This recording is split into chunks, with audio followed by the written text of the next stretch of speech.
My talk today is about making REDD+ real. And let me begin by saying that it's a challenge to think about REDD+ just because of the various levels of complexity that get involved here. It's about looking at aspects of governance. It's about looking at aspects of ecology, about how forests behave, about how the economics behaves, about how local communities think, and about how nations organize and negotiate. So it's all of those things bundled into one. And it's also, in a mechanical way, it's about how do you structure a mechanism. A mechanism basically is about who pays whom, how much, and for what, and how do you manage that. So all of those things are actually involved in REDD.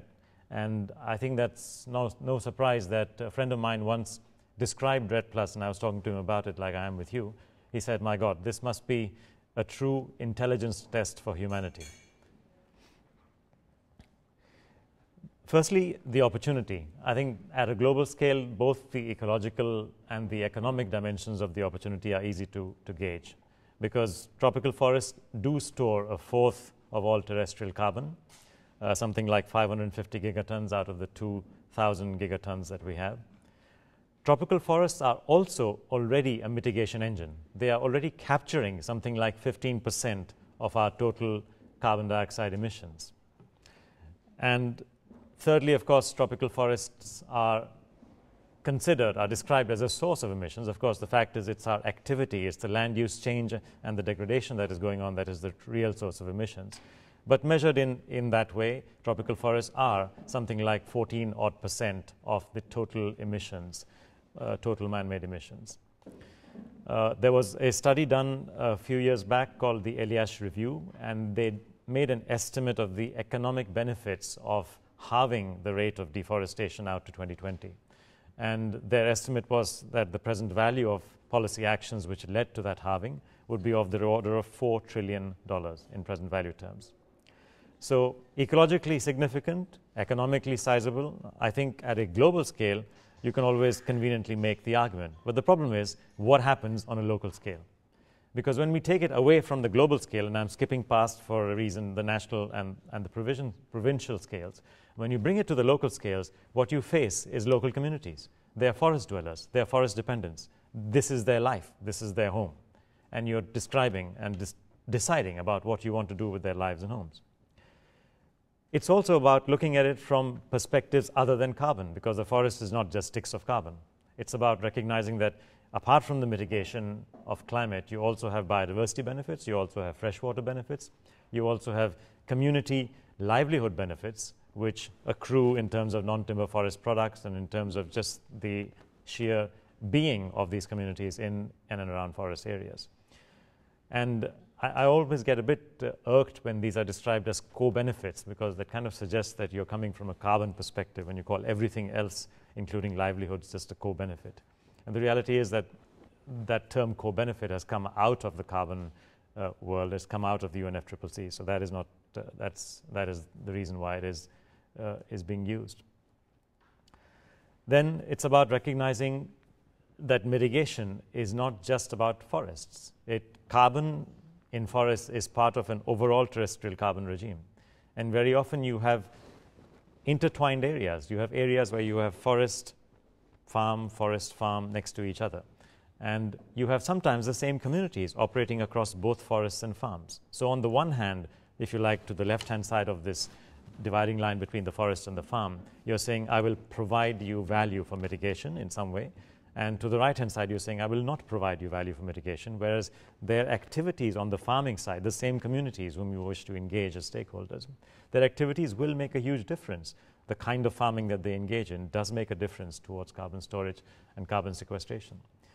So these are some of the issues that you face the moment you bring things down to the local level. And I'm talking about the big issues. I'm not yet going towards governance and the mechanics of this whole idea. And fundamentally, what we have to recognize when we are looking at this is that we are dealing with basically the beginnings of a terrestrial carbon marketplace. And even though we came to it from the point of view of UNFCCC and a whole host of negotiations, and we came to it from a mitigation perspective, the reality is that in order to move forward in a way that works, we'll have to think beyond just forests and beyond just carbon. So now we are breaking this out into two further dimensions. It's not only forest, it's about all kinds of landscapes that are in and around the forest. It's not only carbon, but it's all of the other ecosystem services. So it's that kind of three-dimensional framework that you must keep in mind when you approach REDD+. And for those of you who are involved in projects, there's three groups of you. I think these are the issues that you just need to be conscious of as you start constructing your solutions. I've called REDD+ myself a clash of titanic externalities. And I refer to that because basically ecosystem services, to the extent that they are not market transacted goods and services, are externalities. And also the community aspects of society tend to be very often ignored. I mean, we draw a lot from communities, from families, from communities, from societies.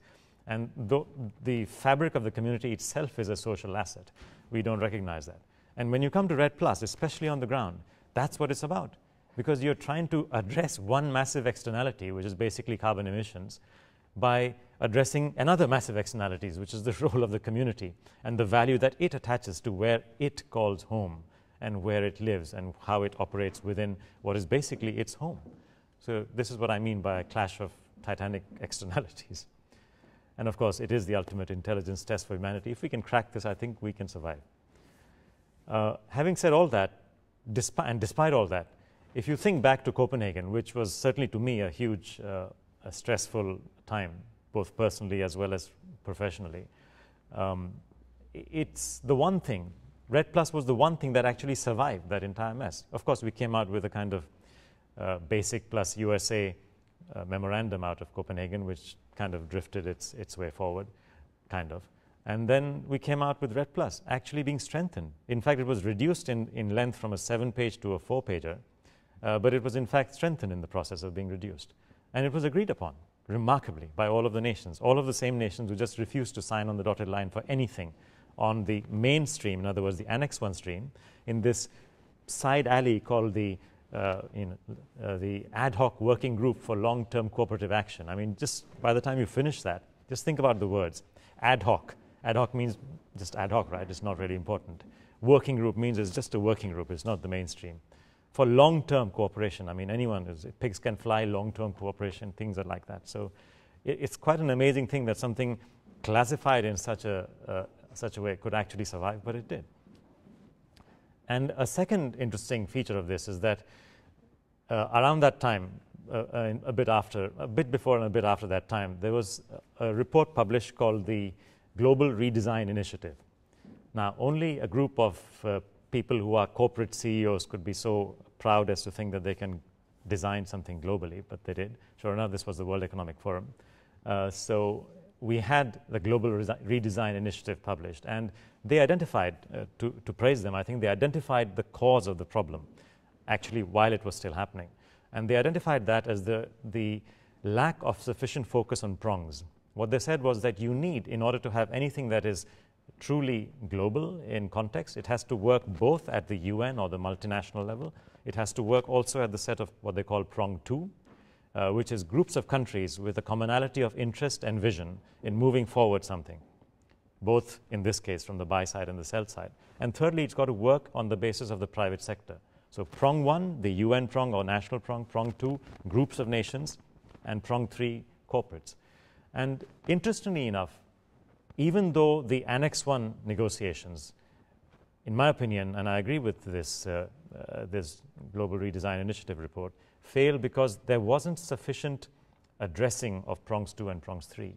In the case of REDD+, and in the case of forest carbon, there was always a focus on prong 2, because the whole idea had been conceived a few sessions ago with PNG and a few other countries feeling that it was possible to create a forest carbon initiative for mitigation. And it was just a small group. It was essentially countries which then finally met again in Bali in 2010 in February. And at that time, there were just 13 countries. I was there in the room. There were just 13 countries in that room. It included the big boys, if you like. Brazil was there, India was there, China was represented, Norway, Germany, these were all there. But can you imagine there was a tiny group of countries, and of course PNG was there, who were the intellectual ideators, if you like, of the idea to begin with. And that group of 13 then gradually became 26, 27 countries. by the time they met again in Oslo, and then they met again in Paris, and then by that time it had grown to 50+ countries. But it was actually a pronged two kind of initiative. It came from a small group, which then grew bigger and bigger in terms of the actual commitments. Now, of course, this pronged two was reflected in the, if you like, negotiation speak, the UNFCCC ad hoc working group for long-term cooperative actions. But the actual decisions on we are going to pay, you are going to receive, let's sit down and decide how much we pay and how much you receive and why and wherefore, that was a prong two. It was a group of countries. And out of that negotiation itself came commitments of the order of $3.5 billion overall. And that includes, of course, the $500 million commitment by Germany, which runs out in 2012. Germany now remains committed to another $500 million per annum. That's Angela Merkel's commitment, and it's been ratified by their parliament. Norway has, of course, already committed $1 billion each, and that's being worked on right now to Brazil and to Indonesia. So the hell of a lot came out of this prong two. So despite it being challenging in the most complex ways, and despite it being, difficult because of what it's trying to address, is two massive externalities trying to be resolved at the same time, it seems to be moving forward. Now, typically what you will see with REDD+ is a kind of concept of a business as usual. Here I've drawn a diagram to explain what I mean by this. Basically, the light blue line represents carbon stocks, and you can see that by the decline, it is a kind of gradual deforestation scenario. The vertical black line is now. It's when we are beginning the crediting period, as it's called. And typically, you will have someone preparing a model for a business as usual, a kind of forecast of business as usual. But the reference level, in other words, the so-called baseline, as they call it, does not have to be the business as usual. It could be lower, it could be higher. And there are different implications on whether it's lower or higher. Higher means it's more challenging. Lower, you might argue that the buyers are more unwilling to pay that much, but at the same time, they might be more willing because at the initial stages, it kickstarts the whole program. And then, of course, there's the actual level that goes along. And now, there's also the current level. So you might, if you want to be aggressive, and if it's an area which is small, it's a provincial area, which is open and can only go up because you are reforesting it, you might argue, why do you need a baseline? Because everything's gone. So you should start at zero, and whatever is going up, there should be a minimum natural accretion, and then kind of a good behavior additional on top of that. So you could argue that the current level could also be a baseline or a reference level. But just look at the differences, because the actual level versus the reference level could be potentially negative, which means no reward. It could be small positive, it could be big positive, it could be huge positive.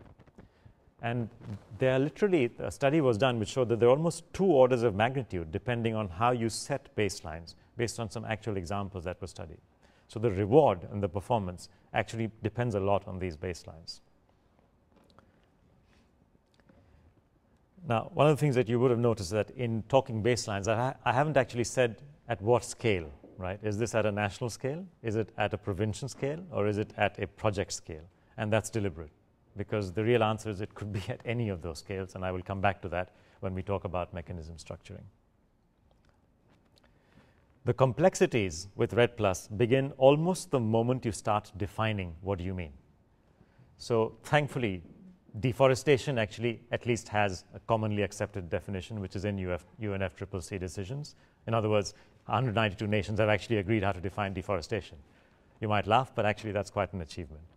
I mean, if you put 192 people, there's only about 24 of you or thereabouts. If you put 192 of you in a large room, Bauer's auditorium, and said, okay, guys, we all want to decide which movie we're going to watch tonight. And everyone has an equal voice and an equal opinion. And any one of you disagreeing on which movie you're going to watch tonight can end the entire discussion. What bets would you place that you would agree on one movie to watch tonight? Right? So the thing is, you're trying to get people to agree on something quite significant like climate emissions, which have costs and benefits and relative costs and benefits. So it's not and each sentence, each word in each sentence has to be negotiated. So it's a non-trivial achievement that at least we have one definition of deforestation. Now, Degradation is a little bit more complicated, because here we are talking about a reducing stock in forest, a reducing density, and it could be degradation of different kinds. I'm talking carbon right now, but if it's degradation, can also refer to other services, as in other ecosystem services being degraded, even though the carbon element may be the same. So the way the Kyoto Protocol defines degradation, and this is based on the IPCC's recommendation, is a direct human-induced long-term loss persisting for X years or more, or at least Y% of forest carbon stock since time t, and not qualifying as deforestation. And would you believe this definition, with so many variables, 3 variables in it, only becomes actionable when all of those 3 variables are defined by agreement.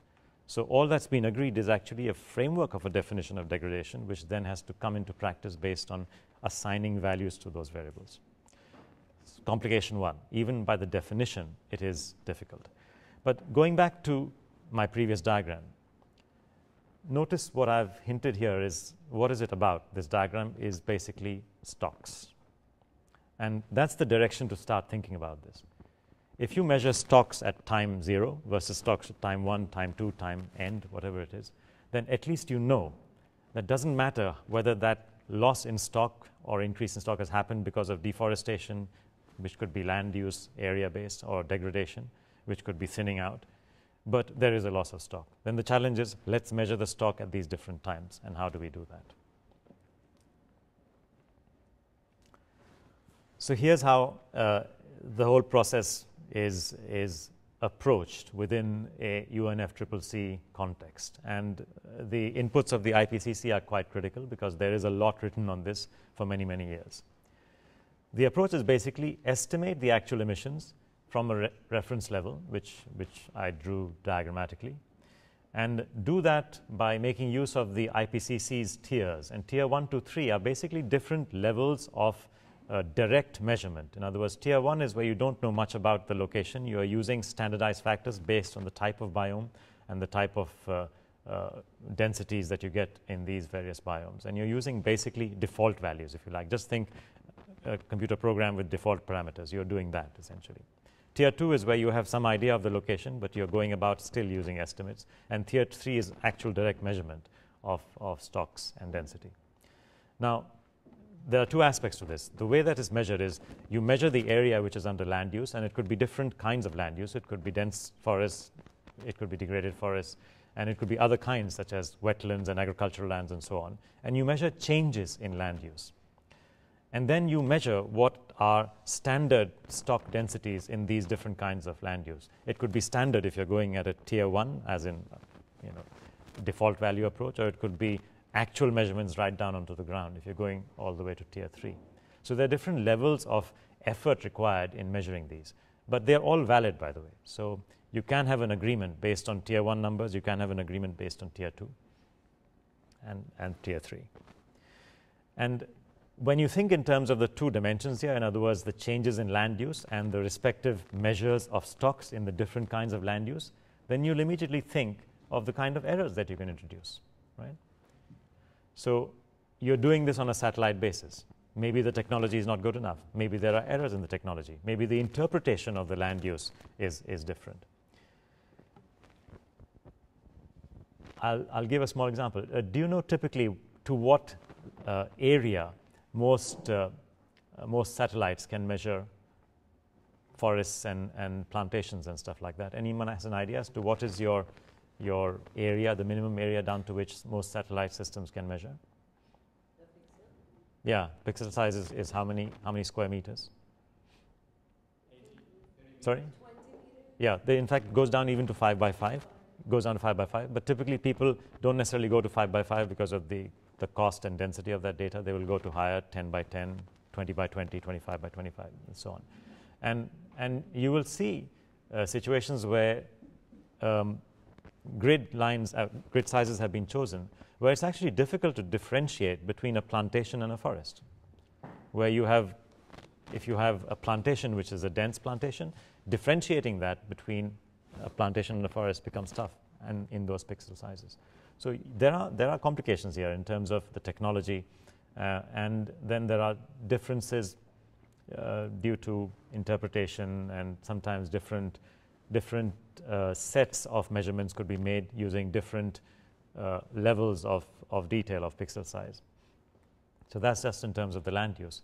And then, of course, there's the whole issue of stocks. So do you correctly estimate stocks based on IPCC Tier 1 estimates? Generally not, because they're estimates. Do you correctly estimate them even with Tier 2 and 3? Sometimes, and sometimes not. There are unrecognized gradations, if you like, in all this. So you can actually go wrong in putting stock estimates. And then remember, you're always comparing one set of stocks with the other. It's always this kind of biome versus that kind of biome, and land use change from one to the other.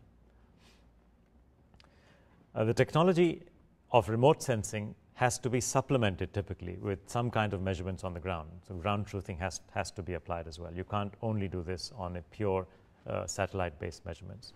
And finally, even after you've done all that, you still need to have some degree of verification, of monitoring that's going on, of reporting of this and of verification. And it's got to be done in a way that neither disenfranchises or alienates locals, because then your scheme will not succeed. You may have perfect measurements and you will have all kinds of mismanagement going on the ground. Neither does it have to be at the expense of losing independence, because you do have to have some degree of independent measurements. So really have to take both those factors into account. Now, going back to this, I mentioned that this whole basic concept of the baseline and the reference level, and the fact that there is a business as usual and you can do this at different levels. Here are a few bullet points which are important in terms of doing a REDD+ scheme purely at a national level. In other words, countries agree with each other to reward or receive reward based on how they've performed. And then I will look at the same context right down to the other extreme at the project level. How does that work? So let's look at the national crediting approach. Well, first, good news is that there is money, right? Clearly, there's collectively $7 billion now, which is available for this. On the other hand, there is no clarity as yet as to how that pie is to be split. Then we have the issues of country risk and regulatory risk. And country risk means that, fine, you've agreed, but what if payments are a challenge? I mean, in the old days, it was possible to say that developed countries will pay. Well, there are certain European countries which are quote-unquote developed, which are in no position to pay. So then the question is, there is country risk and it's real. And the other side is, of course, regulatory risk, which is what if there are changes in regulations? What if negotiations result in a change in regulations? And what if, based on those new regulations, you have different answers? So you have to factor these risks into account very much, even at the country scale. A third issue that we have to address is basically to do with what's called nesting, which is that if you have decided to reward or not reward on a national level, how does that translate to the province level or the state level? And finally, how does that translate to the project level? Because if a nation is building up a national biodiversity strategy and action plan, or is building up a forestry plan, it will have to provide incentives to the ground to be able to get afforestation happening, or to get reductions in deforestation. In other words, it will have to pass incentives down in some way or the other.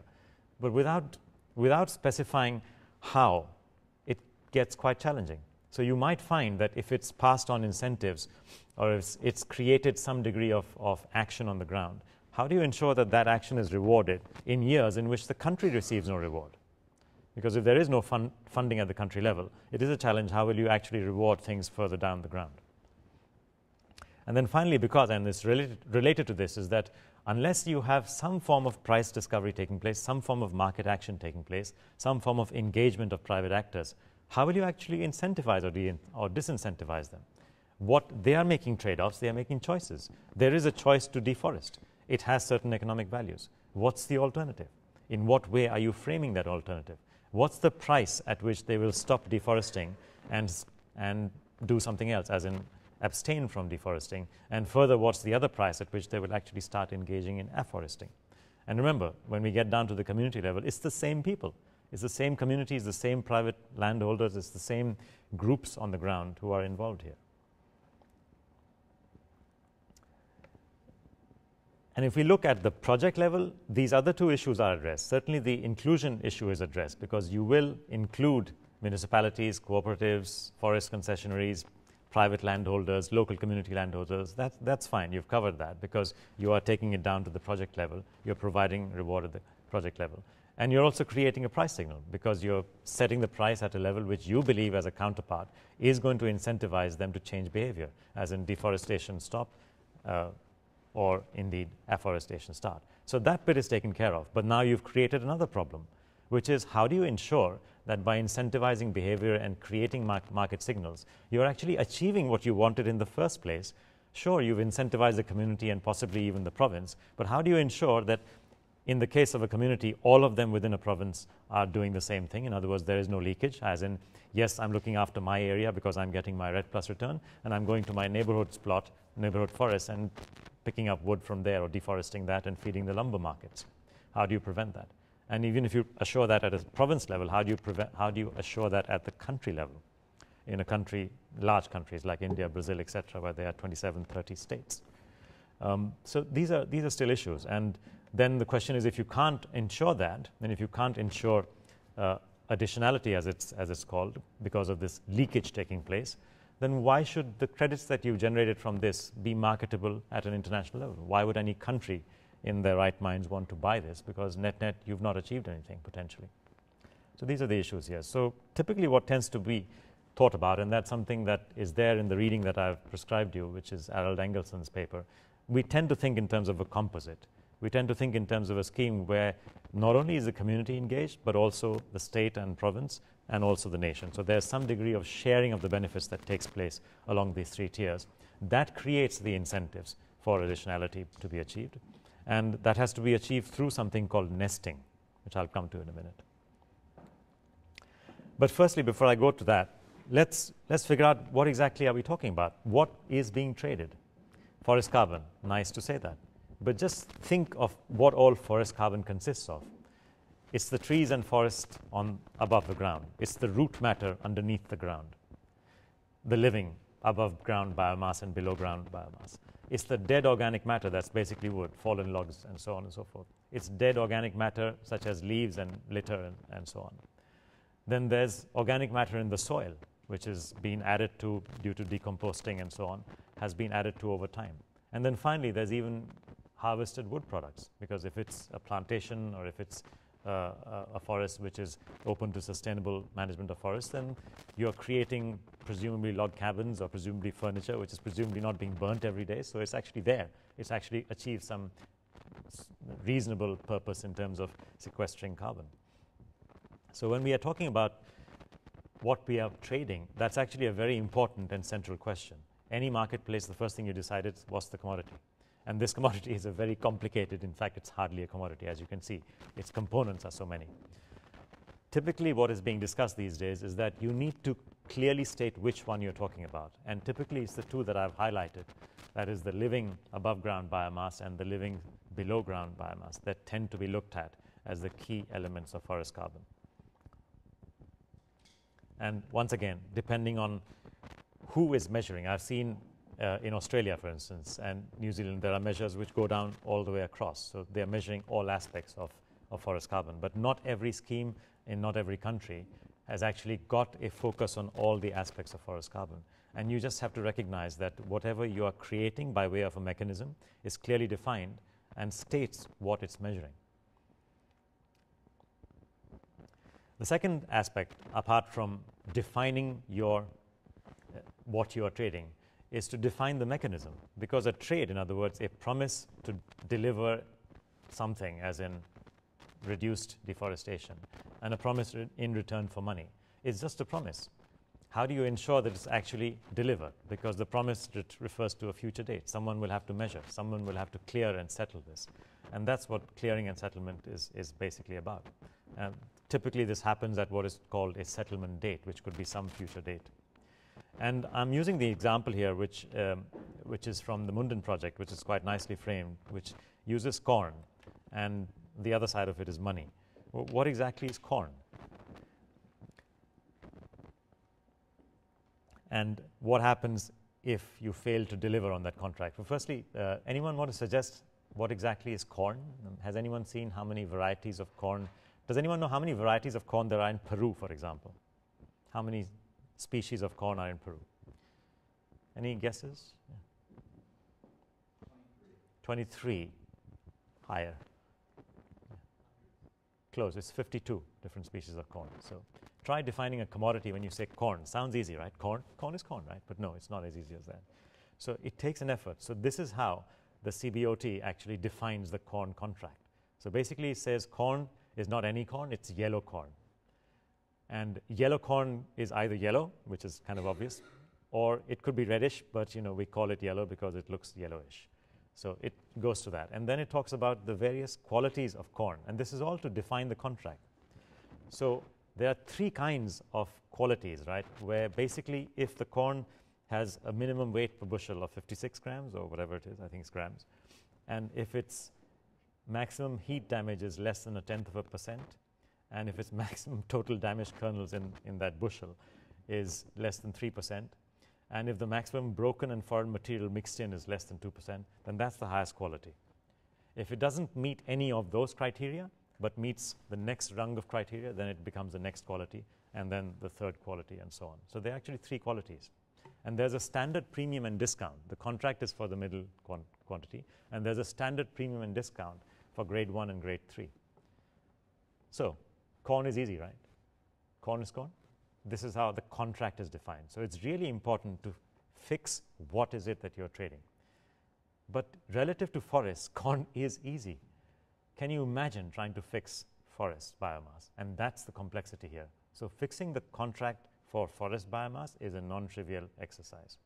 And this is something that all of you will, those of you who are involved in the REDD+ projects, when you're looking at the carbon side of the contracts that you are designing, and then going beyond that and looking at the biodiversity side in 3 cases, in all 3 cases, and in one case, which is Yasuni, looking also at freshwater and community benefit sides, just think this through. You have to be very, very clear and precise as to how you define your contracts. Now, some of the parameters that are official parameters, by the way, and you don't have to stop here.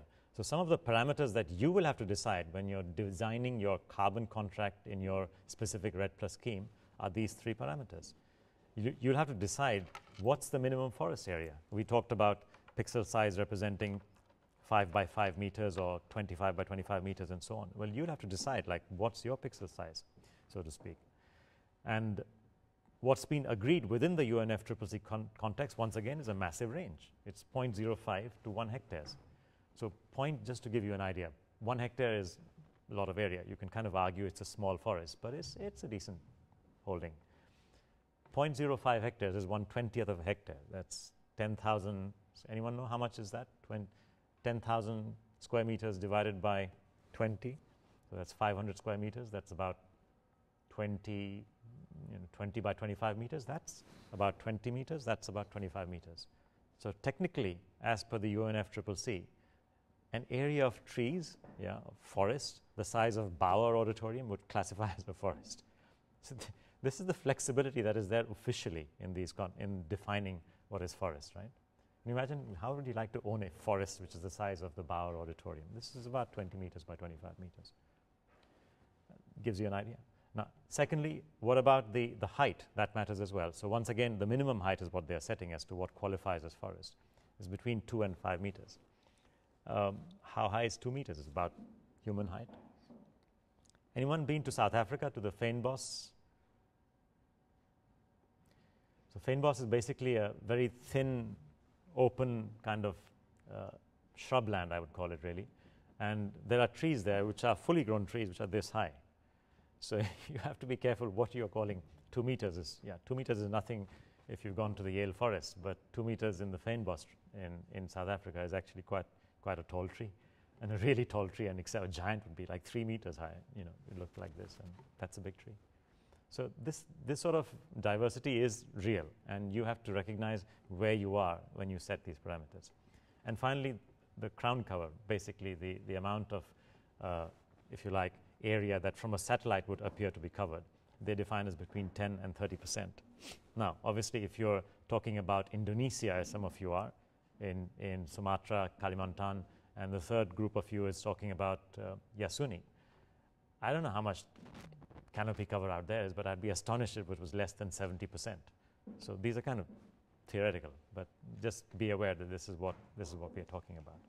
But that's minimum tree cover, so you can define your contracts accordingly. And when it comes to measurement, and I mentioned that there are these 3 sets of tiers that the IPCC's guidance provides. The IPCC had written this up in the days when it was called LULUCF, land use change, and forestry. And these 3 tiers are actually quite complicated. So this is what the actual project report says. I'll just read it. You can read it for yourself. That we found that the process of explaining the IPCC's methods to market participants to be a very difficult task. Our examination showed that they were almost impossible to summarize in a comprehensive way that would be acceptable to financial market participants, largely due to their length and scientific content. So please, let's not do that. If you want your schemes to work, be it in Kalimantan or Sumatra or Yasuni, don't fall into the trap of just going to that length and detail of scientific. Think of some simple way of framing your contracts. Okay. Now let me come, and I'll try and be relatively expeditious in this because I have a sharp deadline. I have to leave at 5. But I'll try and cover some of the key challenges of REDD+ now. So the first challenge of REDD+ is basically how do you slice the pie? And this is, there is money available, who gets what, why, and wherefore. I could just I could have sliced tension in the air in the room in Bali way back in February 2010, because we had Brazil and Indonesia, and everyone in their very polite way was asking the same question. So how do you decide who gets what? And it was different official ways of framing exactly the same question. It was framed in about 10 different ways over the 2.5 hours that we discussed this matter. It was an important question to answer. The second issue is how do you integrate the many pronged, what I'll call prong 2 initiatives after the World Economic Forum's terminology. We have the UN REDD program. From memory, it's about $140 million worth of financing. We have the World Bank's Forest Carbon Partnership Facility, another $45–50 million. Then we have the interim REDD+ partnership, which was created in Bali in 2010, February, and has then since grown in strength and become kind of the mainstream. And it's not that I want to argue against the philosophy of let 1,000 flowers bloom. But the fact is there are 3 different institutional frameworks out here working towards the same end. And it can only be a recipe for confusion, at least, and potential conflict if they don't work at least very closely in collaboration with each other. And to this day, I think there's still not a sense of close collaboration. I think there's a degree of sharing of information, which is good. But I wouldn't call it a close collaboration. And yet this has to be a network. This has to be one network that works together on this issue of REDD+. Pools information, pools ideas, pools knowledge, pools capacities. And I think that really is key. It's not yet happened in a meaningful way. Thirdly, there's the challenge of capacity building, because no matter who you read and which recommendation you read on the subject of REDD+, all of them will begin with there is a need for capacity building. You need to be able to have established legal capacity, institutional capacity, the capacity to measure technology, all of that stuff, and of course set up MRV. And if you go ahead and build a REDD+ scheme without those capacities, then you will effectively end up with an implementation challenge, because the contracts that you write may not be legal, as in they may not be legal contracts. And if they are legal or defined legal, they may not be enforceable. And you will have performance risks of a fundamental kind. This is essentially unenforceable contracts. So we don't want to have that situation. And finally, there's also capacity of originations. It's not easy to find good projects.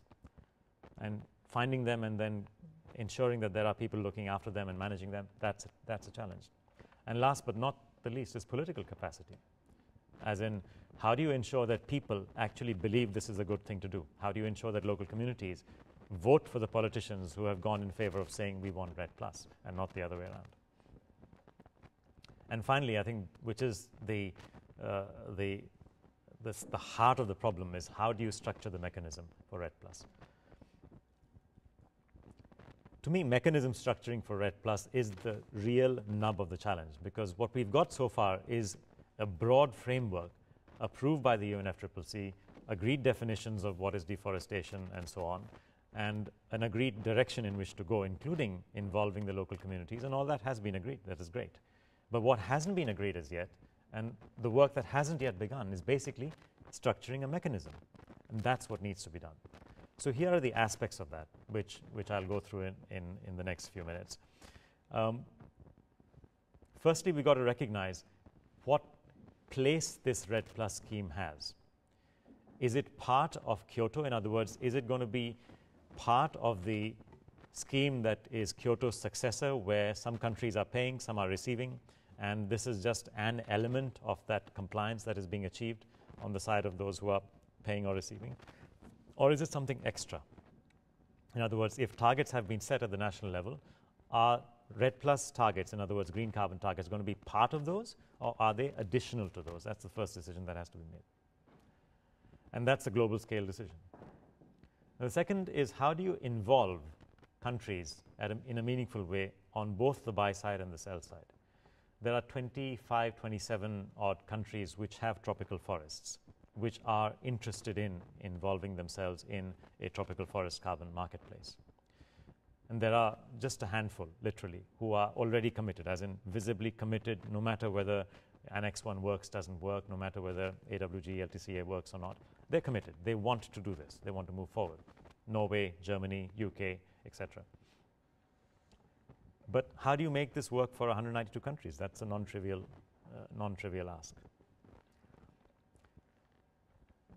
Remember also that when you say the buy side, and by buy side I mean those who are, it's not, both are buying and selling something. The countries on the buy side are basically buying reduced risk in carbon emissions. In other words, an improvement, if you follow Stern, an improvement in their potential productivity and their potential GDP, and the reduced risk of their GDP in the future. So they're buying something as well, they're selling something as well. And they are providing the money because they're getting something in return, which is better mitigation through forest carbon reductions. On the sell side are countries where they are reducing their use of the forest and reducing their consumptive use of the forest, or the destruction of forest assets, and at the same time they are selling that reduction, and at the same time they're getting cash for it. So both sides are providing something. It is a deal. It's not as I don't like the use of the word donor countries, because it's not a donation. They're doing this in a broader, wider self-interest, because they are 80% of the global economy, and hopefully they would like to remain there, and they won't if the economy itself suffers. There are issues in terms of recognizing who all is involved on the sell side. It's got to be comprehensive. As I mentioned, neither situation, either national or only project, works really.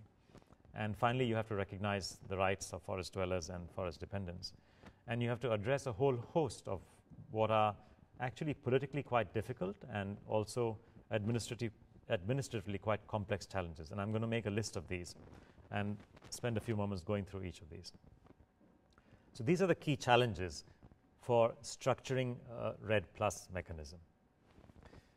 Number one, agree the regime and the framework. And that's something that's kind of background, but it's got to be clear as to in what context are you doing this. Is it additive, or is it part of the framework overall of Kyoto 2? You have to ensure that the financing is sustainable, because whilst I say that today we have $7 billion, that's one-off, and that's coming from the coffers of governments. And frankly, straining the fiscal deficits of a few willing G20 government, G7 governments in this case, moving forward is not a sustainable strategy, because how many times can you repeat this? It's going to be difficult in a marketplace which is sized at anything between $20 and $50 billion. $30 billion is the number that most people, McKinsey and others, tend to use as the size of the marketplace. How many times are you going to be able to tap willing donors at the national level? This thing has to become a market mechanism. You have to have rules which oblige corporations to commit finances towards this mechanism. In other words, the so-called buy side has to telescope down to business sectors, much in the same way as the European Union ETS does. The EU ETS basically is a collection of 2,500 companies obliged by their national governments to meet certain commitments on emissions. And in order to meet those emissions, they do get certain breaks on the other side. So it's not a zero-sum game, but it's not just a one-sided situation either. Thirdly, you have to look at the other ecosystem services, because it is the case, and many earlier lecturers have talked about different dimensions of this, of having a situation where you focus on rewarding one particular ecosystem service, you end up depleting the other. And the same here. In forest carbon, there is a syndrome called the so-called empty forest syndrome, where if you only provide a forest community incentives for carbon and they understand the means of measurement, you are potentially incentivizing them to deplete biodiversity, to effectively rob the forest of everything other than what is high carbon content. And they know, because at least this is being rewarded and the rest isn't. So you do have an issue there in terms of how you spread the benefits and what you call co-benefits in the words of the carbon community, or what we call ecosystem services. Finally, agreeing the tiers of beneficiaries. We saw the problems with trying to do this at the national scale. We saw also the problem of additionality of doing this only at the project scale. The fact is that local governments, as in state governments, provincial governments, do have a role to play. They are important. They are the people who will finally organize things within a legal framework that works, and you have to recognize them. And eligibility has to be established, both on the buy side and the sell side. So on the sell side, eligibility would be, well, do you have a local community or a local stakeholder who's committed to that particular area where a project is taking place? Do you have established rules and regulations within the country and the state which ensure that some form of reward can be legally administered and legally enforced? And on the buy side as well, do you have a situation where either the government commits or has a national legislation where there is a commitment over a long term to continue this? In other words, there's not an exposure to the risk of country risk or of regulatory risk, rules changing halfway between your scheme. Funding can be provided in one of many ways. Today what we have is a very rudimentary fund phase, as it's called. Basically, a few governments have decided to pool money together, not physically pool it together, but there's a group of them and they've provided X. And this can be concretized in the form of an actual fund, a proper fund which collects money from donor governments and allocates it on some basis across to the recipients. Now, once again, when I say donor, I don't mean they're donating, but that's the term that is being used. But basically, it's the buy side pooling together funds for the sell side. But the fact is, once again, this fund phase is really only in the intermediate phase. Once you've established capacity in country, and once you've established rules and regulations, and once you've established the nature of the contract and you move forward with that, the fund phase will only take it thus far. It has to graduate from there to being some kind of a market phase, and that requires rules and regulations being imposed on the buy side, which means companies, much in the same way as the EU ETS today in the European Union, are committed to reduce emissions below certain levels, and they can trade their emissions. So also here, sorry. Actually, it's a good point, because let's move on to the next point here. How does this get structured? So we have to structure it in a way that enables what we call nesting. Now, nesting is typically talked of in terms of just nesting, in terms of have some means of defending the local performer if the state doesn't perform, and defend the state performer if the nation doesn't perform. So that is typically what nesting is referred to. In other words, whoever is successful at their level should be rewarded when they succeed and should not be subject to a higher group performing. But to do that nesting, you need financing. Because when you say reward, you need to pay something. If you're paying something, it has to be paid out of a fund. That fund, in a situation where you have national, state, and local counterparties, has to be a nested fund itself. So it's actually 3 levels of funds that are available. A fund at the state level for projects, a fund at the national level for states. And if you're working in terms of a global cooperative, you'll actually have a fund, which is the basic fund that we're talking about, which actually works at a country level. So you have to look at all of these aspects as actually forms of financing and of support for financing at 3 tiers. That's not how CDM works. No, CDM doesn't need to work that way. Right. See, because in CDM you've already got a European Union ETS scheme which says you have certain caps, and in order to meet the caps you either go buy and sell contracts amongst each other or meet your emissions. Or if you can't either buy and sell contracts or meet your emissions, then you go out there to the developing world and buy CDM as per the following 70 odd different kinds of contracts. Right? So they are allowing offsets.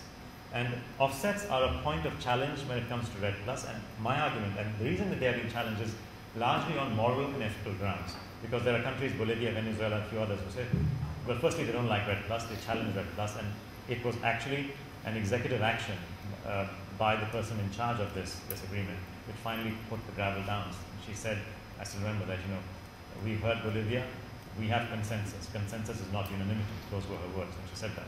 And she put the gavel down, and that enabled this whole agreement to go forward. But basically, there are challenges at another stage. Many countries who don't like the idea of offsets, because there is an issue in terms of, with an offset, you're enabling the fundamental activity that should have been controlled to not be controlled. Instead, you're basically squeezing the sausage, the meat is going to some other side. What's the point? Well, the point is that this sausage, if you want to think of emissions, still already does have something like 30% coming from terrestrial carbon. So the fact is the sausage already does include a fair amount of green carbon emissions.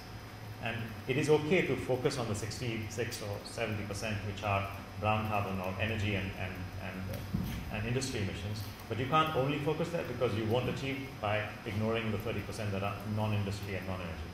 So you need to have some concept that there must be some level of offset, be it 10%, be it 20%, be it 30%, which is ethically acceptable. And if you accept some offset, that's when a scheme like this, like REDD+ can work.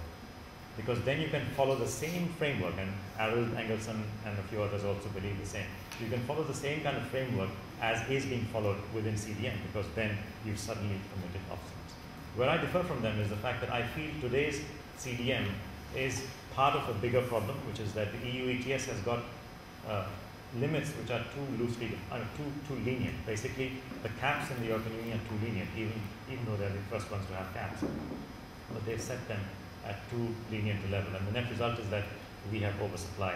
In fact, I feel that the challenge is not the issue of let me come to flooding and so on. The challenge is not about flooding. The challenge is the other way around.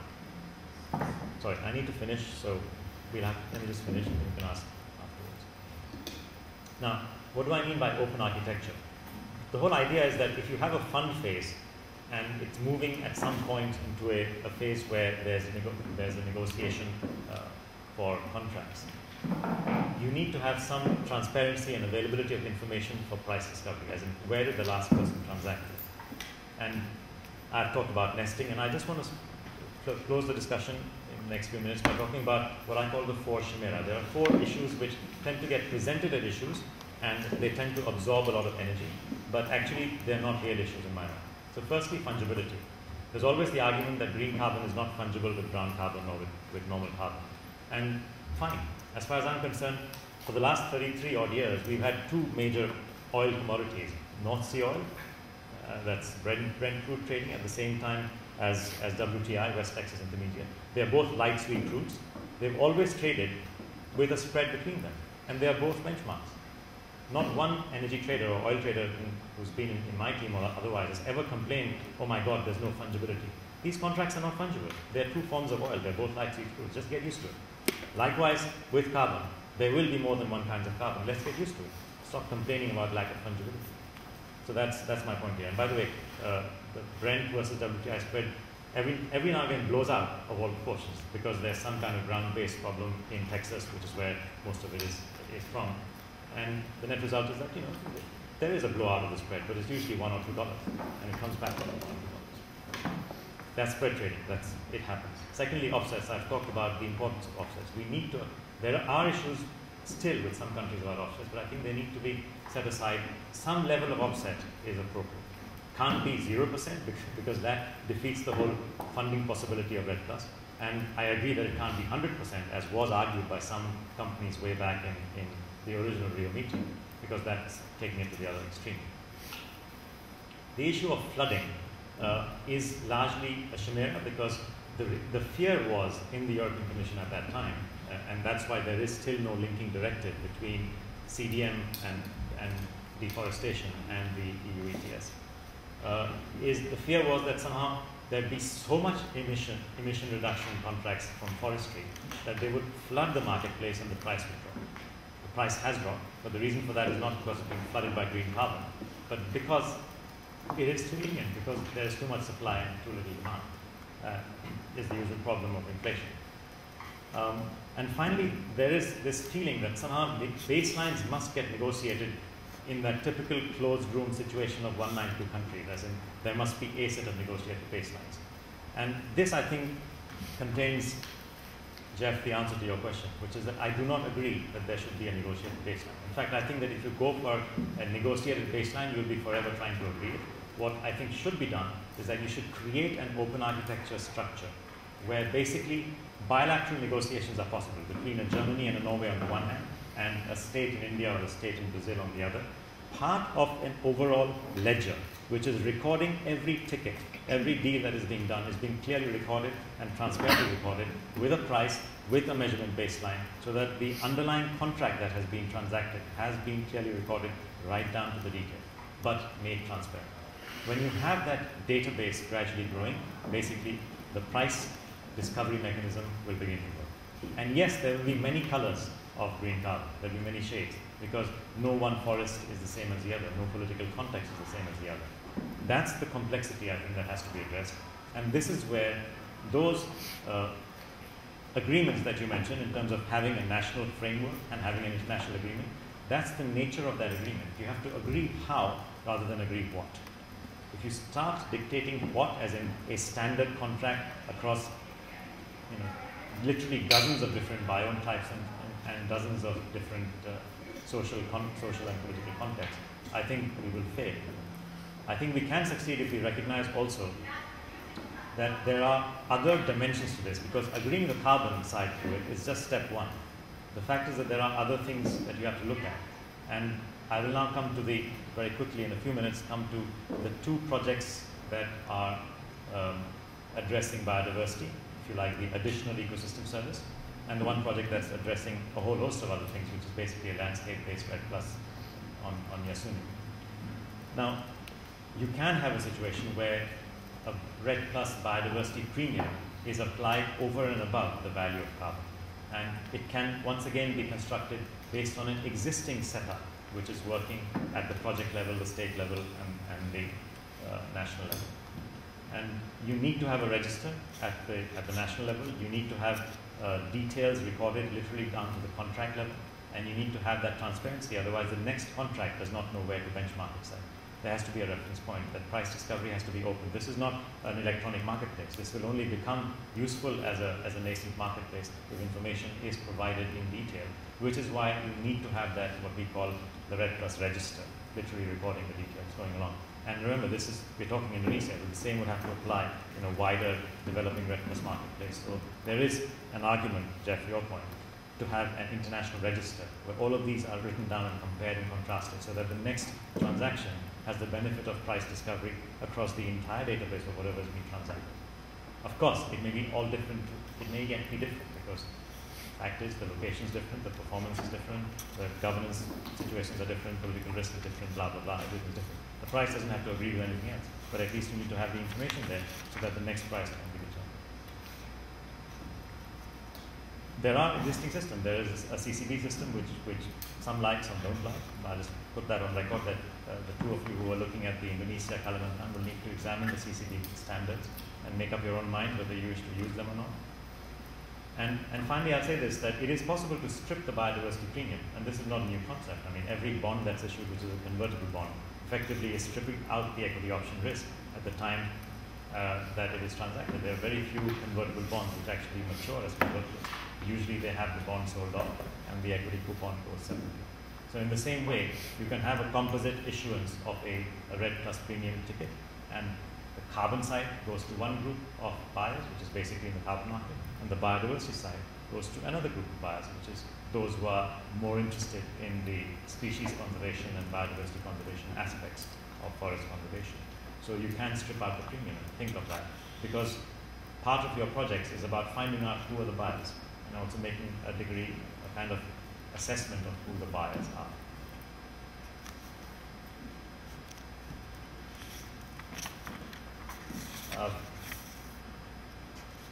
It's important to, in both your projects, to go down to the geographies and figure out what you are recommending this for, which provinces. Because depending on which species you're focusing on, be it tiger or orangutan, Here's a case from Sumatra where clearly focusing on your orangutan in proximate areas to where this is taking place would make sense, because you can see that there is a concentration and you can see the potential value of measuring species counts as a way of measuring, as an indicator of the species. In other cases, it may not be that obvious, so you do have to go down to the location. And these maps are from a standard atlas of biodiversity, so you should have access to them, but it's important to use them in your projects. And finally, on the Ecuador proposal, the Yasuni ITT, the background you're all familiar with, so I won't go through that. But I'd just like to point out that this is some of what has been committed in the proposal, at least has been proposed by the government of Ecuador when it talks about the project. And it's important to see this because this is what will enable you to have confidence in framing this as a landscape REDD+ project. They're talking about not only the protection of 39 natural areas, almost 5 million hectares, but they're talking about restoration and regrowth and management of another 2.3 million hectares in this particular park itself. They're talking about making use of these funds that they collect to manage both the energy supply side, supply mix of Ecuador, as well as the demand matrix of Ecuador. And I think finally they're also looking, and that's important because that is in a sense an answer to those who argue against additionality, because they would not do this if they did not have the funds for this. It's not direct additionality, but it is contingent, it's related additionality. They will change policy based on the money that they get. And there's no evidence that they will change it otherwise. And finally, there's the whole issue of community, because it is an area with many tribal communities and significantly isolated. So there's an element of how do we frame and address their development and what benefits they get from it. So Yasuni is actually a good example of how this whole process might evolve if it is a proper landscape-based reference project. And by the way, to make it clear, the whole area we're talking about is actually a mixed-use area. So even though the Yasuni Park is a park, around it there are agricultural areas and there are mining areas. So it's not as if it's a pristine forest that stretches out forever. You do have a situation of mixed use, and you do have communities once again involved on both sides. So a lot of what I've said today would be of some interest to those of you who are working on these projects, and I hope it's been of some interest to the others as well. That's it for today. Thank you very much.